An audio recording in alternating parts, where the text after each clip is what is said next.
I remember the first time I saw Mark. It was at a friend's birthday party. He was the center of attention, telling stories that made everyone laugh. I was mesmerized by his confidence. That's how it all started.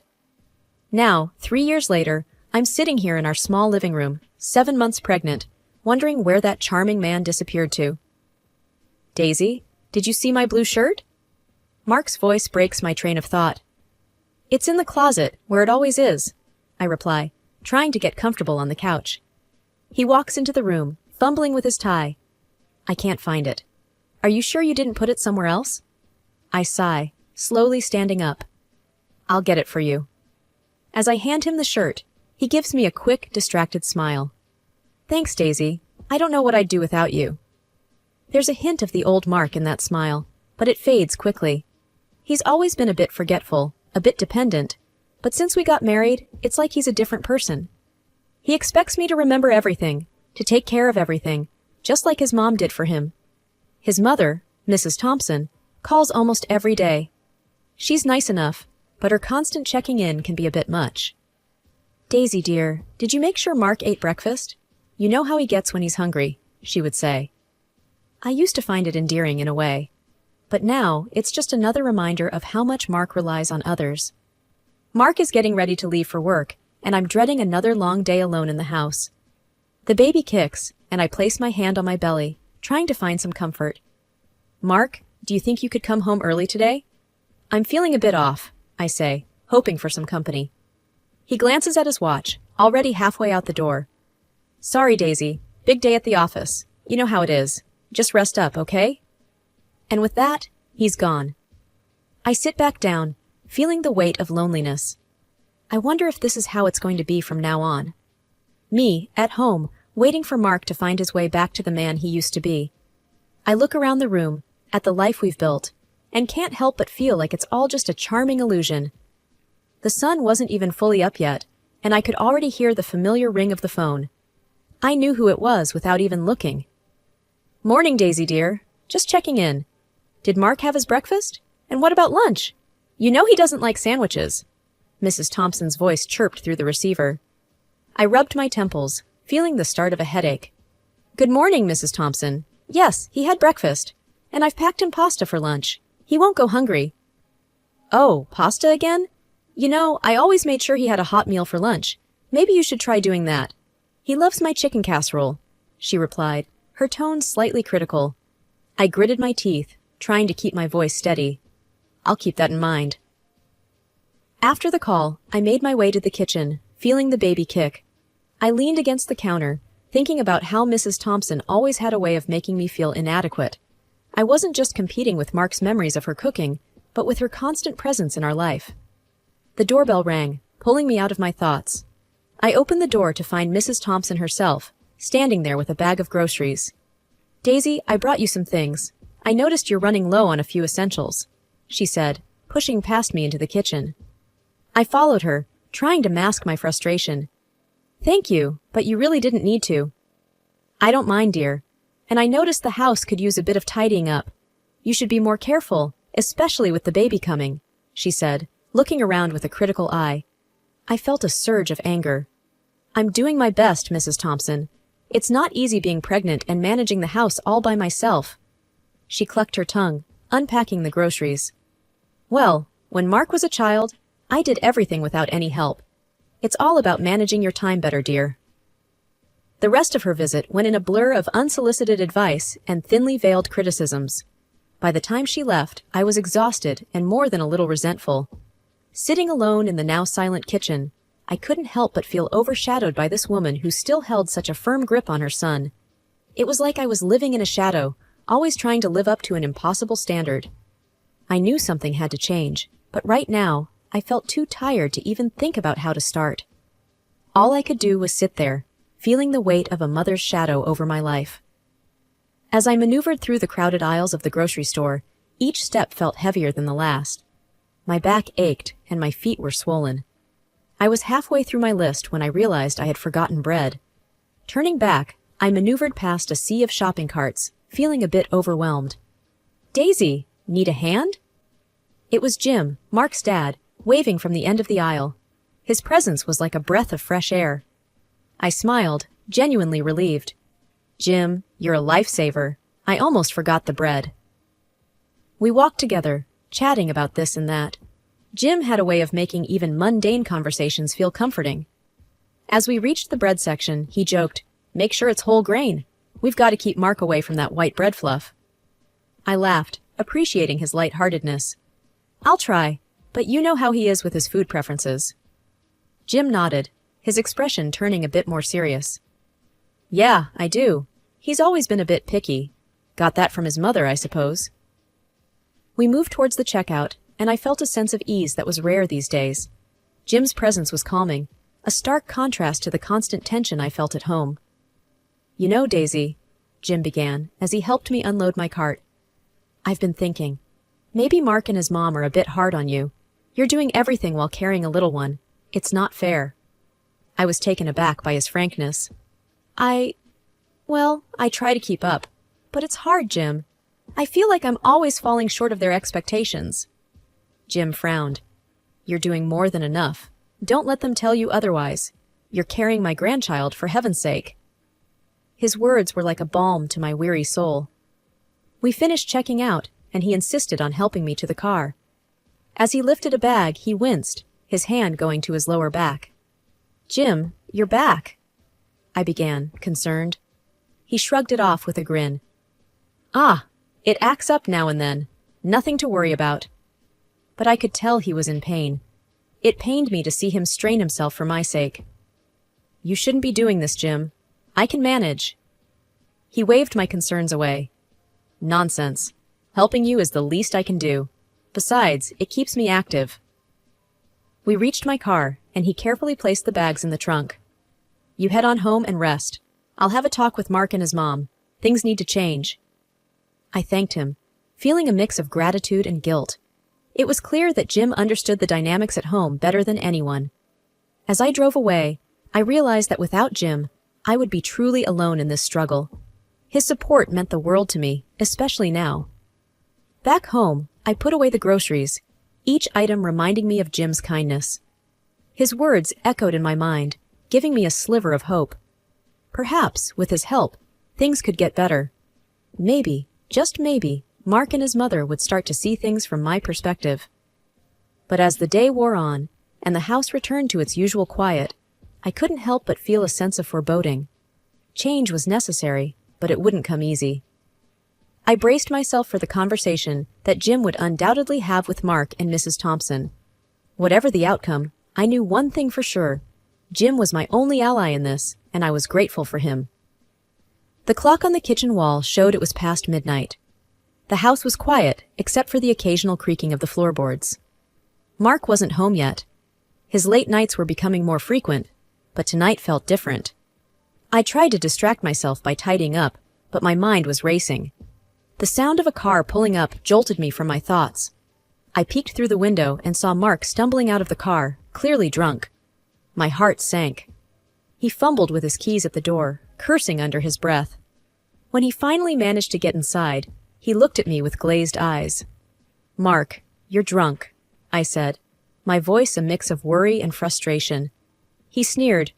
"Oh, now you're my mother? Keep your lectures to yourself, Daisy." I felt a knot in my stomach. "You promised you'd stop this. You know it's not good, especially now." He cut me off, his voice slurred but harsh. "Stop nagging me. I needed a break, okay? You don't know what it's like at work." I tried to reason with him. "But what about us, Mark? What about the baby?" He laughed, a cold, bitter sound. The baby. Is that all you can talk about? You used to be fun, Daisy. Now you're just boring." His words stung. I felt tears welling up in my eyes. "And look at you. You've become a fat cow. What happened to the woman I married?" He jeered. I couldn't hold back the tears anymore. They streamed down my face as I turned away from him. Mark staggered to the bedroom, leaving me standing there, broken and alone. I cried myself to sleep on the couch that night. The next morning, I woke up to find Mark had already left for work. My eyes were swollen from crying, and every part of me felt heavy. There was a knock on the door. It was Jim, looking concerned. "Daisy, are you all right?" I saw Mark's car outside last night. I couldn't hide the truth.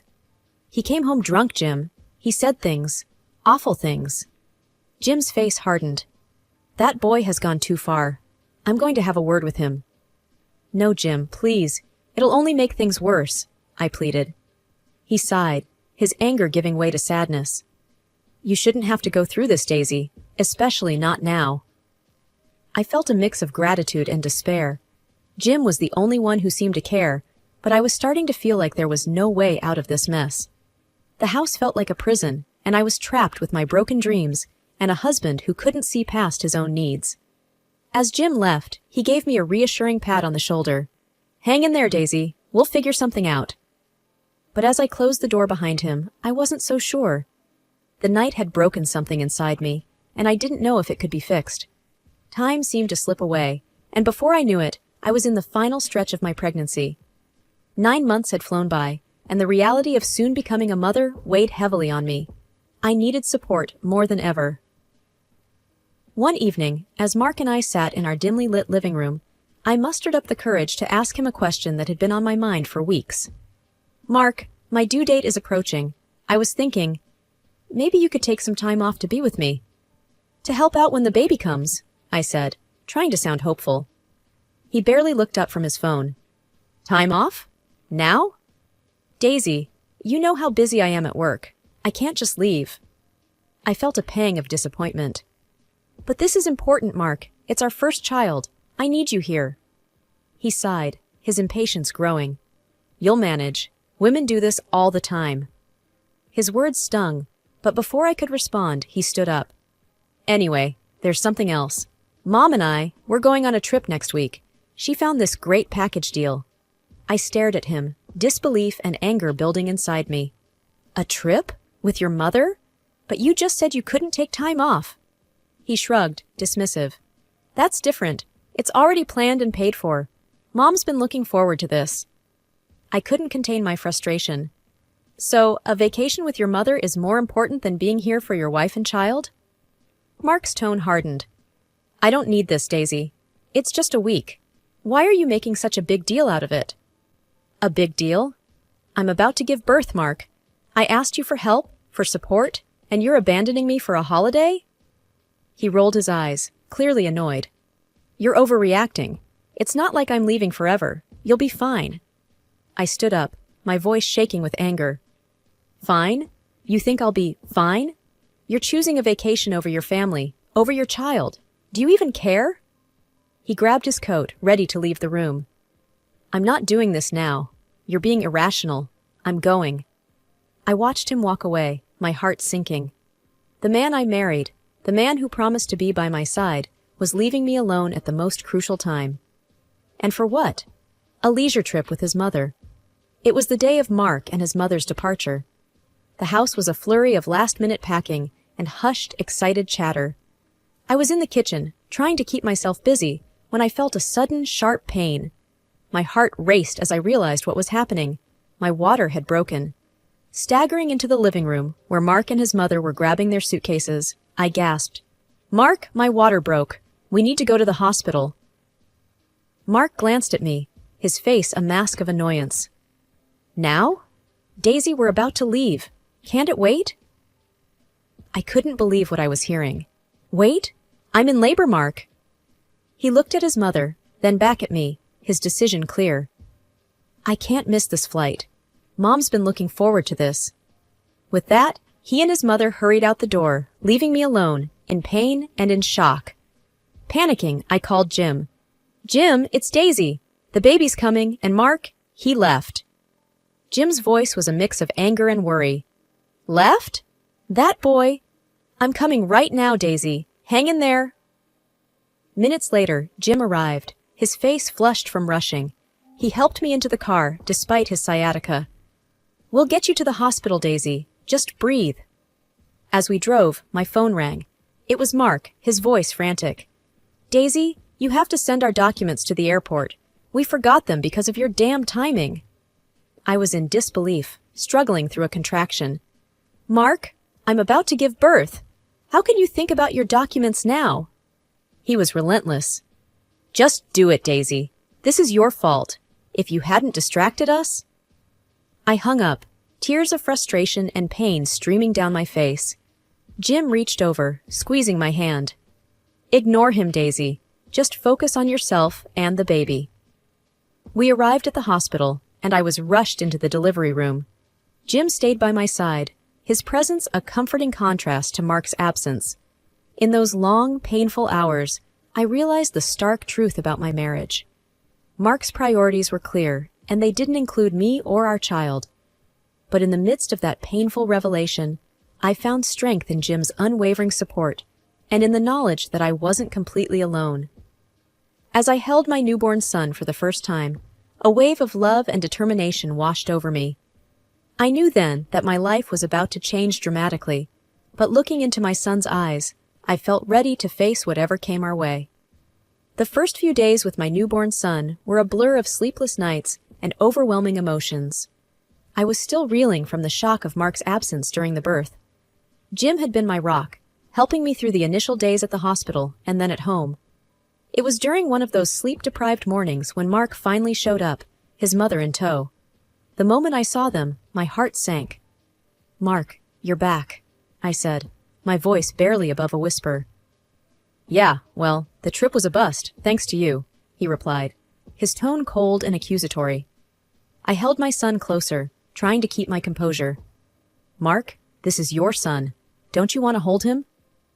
He glanced at the baby, then away, his disinterest clear. "Sure, later. We need to talk about the mess you caused." His mother chimed in, her voice sharp. "You've been nothing but trouble, Daisy. You couldn't even manage to send simple documents." I felt a surge of anger. "I was giving birth, for heaven's sake. How could you both be so heartless?" Mark scoffed. "Heartless? You're the one who ruined our trip. You could have waited or called someone else." Jim, who had been silent until then, finally spoke up. "Mark, that's enough. You're talking nonsense. Daisy needed you, and you abandoned her." Mark turned to his father, defiant. "Oh, so now you're taking her side? She's turned you against me." Jim's expression was one of disappointment and anger. "It's not about sides, Mark. It's about doing the right thing. You failed Daisy and your son." The room was thick with tension, and I felt my son stir in my arms. "I can't believe this is happening," I said, my voice breaking. Mark's mother stepped forward, pointing a finger at me. "You've always been a problem, Daisy. I knew from the start you weren't right for our family." I looked at her, then at Mark, feeling a mix of sadness and resolve. "I may not have been what you wanted, but I tried. I tried for Mark, for our family. But it's clear now I was fighting a losing battle." Mark looked away, his expression unreadable. Jim put his hand on my shoulder, giving me a reassuring squeeze. "Daisy, you don't deserve this. You and your son deserve so much better." As I looked down at my baby, his innocent eyes staring back at me, I knew Jim was right. I couldn't raise my son in a home where his father resented his existence, and where his grandmother saw me as an enemy. "I need to think about the future," I said, more to myself than to anyone else in the room. Mark and his mother left shortly after, their departure leaving a cold silence in their wake. Jim stayed, helping me with the baby, his presence a reminder that not all hope was lost. In the weeks that followed, the house felt different, heavier, like the air was thick with unsaid things. I spent my days caring for my son, each smile and giggle from him a balm to my weary heart. But the shadow of the unresolved with Mark loomed over us. One afternoon, Jim came over, a serious look on his face. We sat in the living room, my son asleep in his crib. "Daisy, I've been thinking," Jim started, his voice heavy. "This situation, it's not right. You and the baby deserve better." I nodded, the weight of my decision clear in my mind. "I know, Jim, I can't stay in this marriage. It's not healthy for me or my son." Jim reached out, taking my hand. "I support you, Daisy. And there's more. I've decided to change my will. I'm setting up a trust fund for your son, my grandson. Mark. He's not the man I hoped he'd be." I was taken aback. "Jim, you don't have to do that." He shook his head firmly. "I do. It's the right thing. Mark needs to learn there are consequences for his actions. The next day, Mark and his mother came over. The tension was palpable. "Daisy, we need to talk," Mark said, avoiding eye contact. I stood my ground, holding my son. "There's not much to talk about, Mark. I've decided to file for divorce." His mother gasped. "Divorce? You're tearing this family apart," Jim intervened. "No, she's doing what's best for her and the baby, and I'm supporting her. Mark, I'm changing my will. Your son will be taken care of." Mark turned to his father, disbelief and anger in his eyes. "You're siding with her? Over your own son?" Jim's response was firm. "It's not about sides, Mark. It's about responsibility, something you've avoided."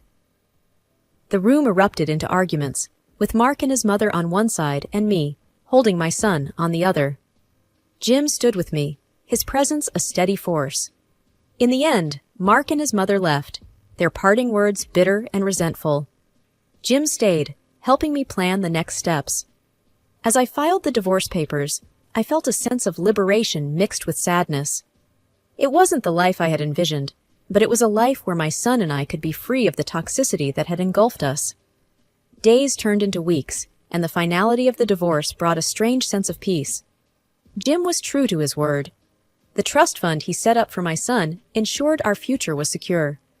And so I began to build a new life, one filled with hope and the laughter of my son.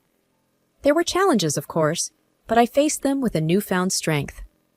As I put my son to bed one night, I whispered a promise to him. "We're going to be okay, just you and me. A fresh start." And in the quiet of his room, with the soft sound of his breathing, I believed it.